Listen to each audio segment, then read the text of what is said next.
नमस्कार दोस्तों, आप सभी का स्वागत है हमारे चैनल कर लो पढ़ाई में। तो आज हम देखने वाले हैं प्रकाश चैप्टर से ही है। इसमें हम देखने वाले हैं रिफ्रैक्टिव इंडेक्स यानी कि अपवर्तक सूचकांक। अपवर्तक सूचकांक क्या होता है, इसको समझने के लिए आप सिंपल ये समझिए कि कोई भी लाइट है, कोई भी प्रकाश है, तो वो किसी माध्यम में कितना तेज़ी से गति करेगा या कितना स्लो गति करेगा, उसी को जानने के लिए हमको रिफ्रैक्टिव इंडेक्स की आवश्यकता पड़ती है। तो हम ये कैसे देखेंगे, सिंपल सा रूल है, जिसकी डेंसिटी ज़्यादा होगी, जिसके मॉलिक्यूल नज़दीक होंगे, उसमें जब लाइट ट्रैवल करेगी तो उसको ज़्यादा टाइम लगेगा, तो मतलब स्लो गति करेगी।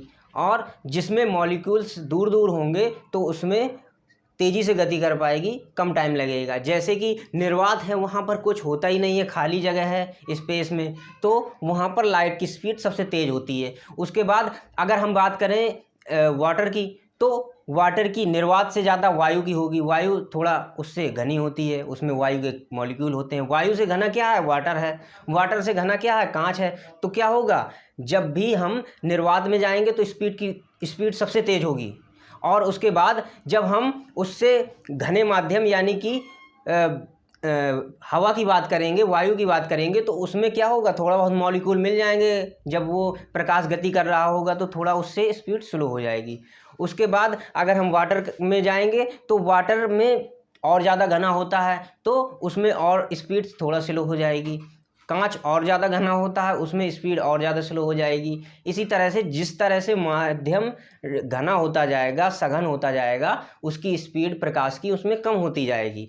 तो हम पहले रिफ्रैक्टिव इंडेक्स क्या है, रिफ्रैक्टिव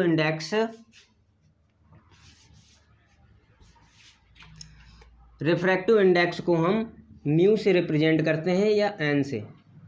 ठीक है, इससे हम क्या करते हैं, ये हमारा प्रतीक हो गया, या इससे हम रिप्रेजेंट करते हैं, इसका समझ लो प्रतीक हो गया ये।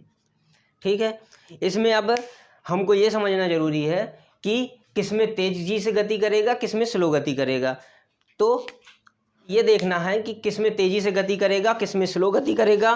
तो इसके लिए हम क्या करेंगे, मेजर कर लेंगे ऑप्टिकल डेंसिटी।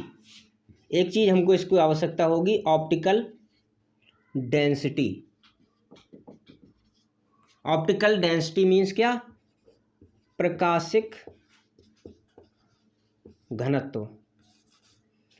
इसमें ऑप्टिकल डेंसिटी, हिंदी में बोलेंगे इसको प्रकाशिक घनत्व, यानी कि प्रकाशिक मीन्स लाइट, प्रकाश, लाइट। ऑप्टिकल मीन्स प्रकाश या लाइट बोलते हैं इसको। लाइट हो गया, लाइट। तो ऑप्टिकल डेंसिटी मीन्स वो प्रकाश के लिए कितना घना है। ऑप्टिकल मीन्स हो गया प्रकाश, डेंसिटी मीन्स घनत्व। तो कोई भी चीज़ प्रकाश की दृष्टि से कितनी ज़्यादा घनी है, वही उसकी ऑप्टिकल डेंसिटी हो जाएगी। तो जो ज़्यादा घना होगा उसका क्या होगा, स्पीड स्लो हो जाएगी उसमें। तो कह सकते हैं ऑप्टिकल डेंसिटी को किससे रिप्रेजेंट करते हैं, म्यू से। म्यू क्या हो जाएगा हमारा, ऑप्टिकल डेंसिटी, या फिर रिफ्रैक्टिव इंडेक्स भी बोल सकते हैं। यही हमारा रिफ्रैक्टिव इंडेक्स या ऑप्टिकल डेंसिटी, इन दोनों एक ही चीज़ है। इसको काहे से रिप्रेजेंट करेंगे, म्यू से। ठीक है, अगर म्यू की वैल्यू ज़्यादा होगी, मतलब ऑप्टिकल डेंसिटी ज़्यादा होगी, ज़्यादा घना होगा वो कोई भी पदार्थ, तो उसमें क्या हो जाएगी, वेग जो है प्रकाश का, वेलोसिटी उसकी क्या हो जाएगी, वे कम हो जाएगी।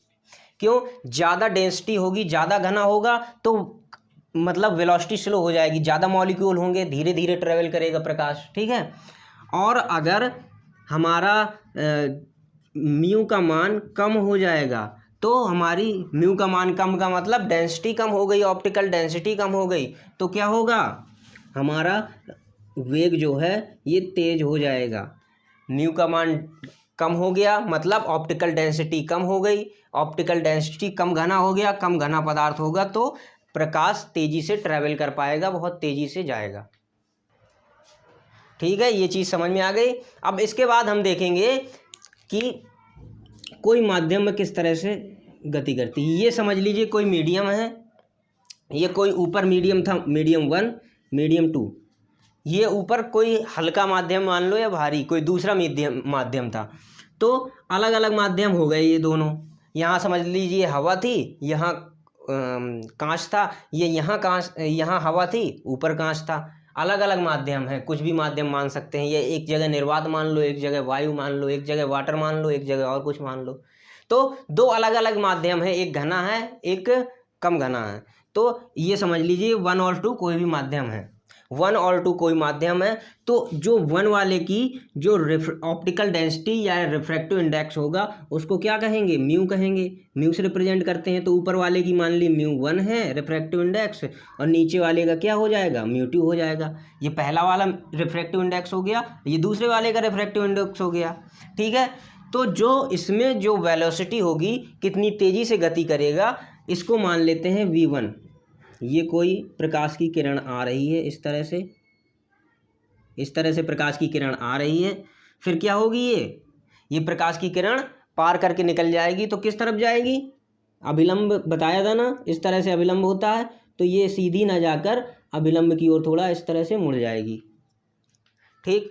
तो ये आपतित किरण है, ये अपवर्तित किरण है। ये आपतित किरण है, ये अपवर्तित किरण है। तो ये μ1 क्या हो गई, optical density in first medium हो गई, और ये ऑप्टिकल डेंसिटी सेकंड माध्यम में हो गई, सेकंड मीडियम में हो गई। ठीक है। और जो वेलोसिटी ऑफ लाइट है v1, ये पहले माध्यम में v1 हो गई, और समझ लो ये दूसरे माध्यम में जब जाएगी तो v2 स्पीड से गति करेगी। ठीक है। तो प्रकाश पहले माध्यम में v1 से गति कर रहा था, फिर जब दूसरे माध्यम से गुजरा तो इसकी स्पीड समझ लीजिए v2 हो गई। अब इन दोनों का रिलेशन निकालेंगे।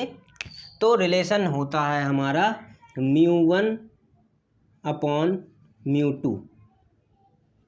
ये क्या हो जाएगा, इसका मान होता है पहले वाले माध्यम में जो डेंसिटी है, डेंसिटी क्या होगी, अगर ज़्यादा होगी तो दूसरे मतलब उसका ये कम हो जाएगा, मतलब v2 वाला, ये v2 अपॉन v1, ये फॉर्मूला बन जाएगा हमारा। ये हमारा ऑप्टिकल डेंसिटी का या रिफ्रैक्टिव इंडेक्स का फॉर्मूला हो जाएगा।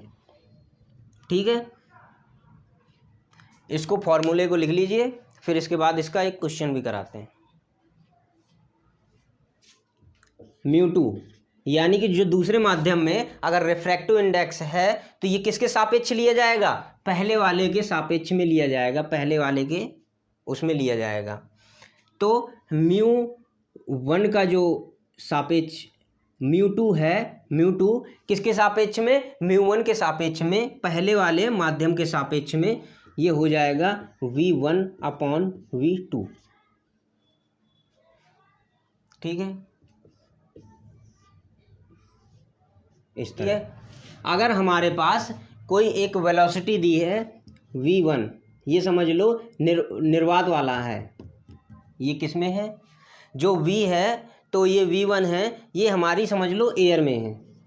एयर में हमारा कितना होता है, v1 का मान है हमारा 3 × 10⁸ मीटर पर सेकेंड। ये हमारा एयर में क्या हो गया, वेग हो गया किसका, प्रकाश का। एयर में प्रकाश का वेग कितना है, 3 × 10⁸ मीटर पर सेकेंड। अब ये दूसरा वाला वेग हम मान लेते हैं, ये है हमारा गिलास में, कांच में, ये कितना है, ये है समझ लो 2 × 10⁸ मीटर पर सेकेंड, 2 × 10⁸ मीटर पर सेकेंड। तो ये हमारा हो गया एयर में, ये हो गया गिलास में, दो हमारे पास वेलोसिटी हैं। अब हमसे कहा जा रहा है कि एयर का जो अपवर्तन सूचकांक है वो बताइए गिलास के परिप्रेक्ष्य में, या हमसे ये भी पूछ सकता है कि गिलास का अपवर्तक सूचकांक बताइए किसके सापेक्ष, v1 एयर के सापेक्ष बताइए। तो इसमें से जो जिसके सापेक्ष पूछेगा तो हम उसी को इस हिसाब से फॉर्मूले के हिसाब से रख देंगे। इसमें क्या था, दूसरे माध्यम का अपवर्तन सूचकांक पहले माध्यम के सापेक्ष था, तो v1 अपॉन v2 लगा रहे थे। अगर हमसे इसी में μ1 का मान पूछे, पहले वाले का अपवर्तन सूचकांक किसके सापेक्ष, दूसरे वाले के सापेक्ष, तो क्या हो जाएगा, उल्टा हो जाएगा, V2/V1 हो जाएगा। इस तरह से भी कर सकते हो, ठीक है। तो जिस तरह से देखना चाहो। तो अब हमको एक करना है, तो हमको गिलास का अपवर्तनांक निकालना है एयर के सापेक्ष, या एयर का निकालना है गिलास के सापेक्ष, कोई ऐसा एक चीज़ पूछा जाएगा। तो हम समझ लो एयर का निकालते हैं, हम निकालते हैं म्यू, कौन सा वाला, एयर वाला, किसके सापेक्ष निकालेंगे, गिलास के सापेक्ष निकालेंगे। तो इसको गिलास वाले को जी रख देते हैं, इसको ए रख देते हैं, ठीक है। तो म्यू ए निकाल रहे हैं हम किसके, गिलास के सापेक्ष, यानी कि कांच के सापेक्ष। तो ये निकालेंगे, तो इसके लिए क्या रखेंगे, V1/V2, पहले वाले का और दूसरे वाले का। तो पहले वाले का रखेंगे 3 × 10⁸, डिवाइड लगा है, डिवाइड लगा देंगे। फिर दूसरे वाले का V2, इसको रख देंगे 2 × 10⁸। ये मीटर पर सेकेंड ऊपर भी है, मीटर पर सेकेंड नीचे भी है, ये दोनों कट जाएंगे।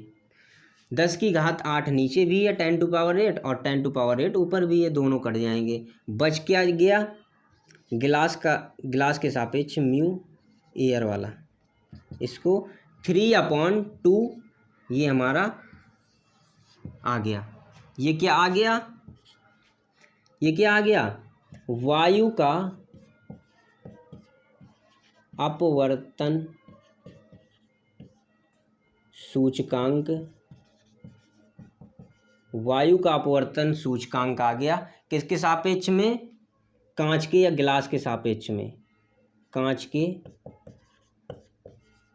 सापेक्ष। ये क्या आ गया, वायु का अपवर्तनांक आ गया, वायु मीन्स एयर, एयर का अपना अपवर्तनांक आ गया किसके सापेक्ष में, गिलास यानी कि जी के सापेक्ष में, कांच के सापेक्ष, ठीक है। तो ये हमारा, यही हमारा रिफ्रैक्टिव इंडेक्स निकालते हैं इस तरह से। ये हमारा एग्जाम्पल हो गया, उदाहरण, ठीक। इस तरह से कर सकते हैं इसको। तो अगर आपको ये वीडियो पसंद आया तो वीडियो को लाइक करें और चैनल को सब्सक्राइब करें। Thank you.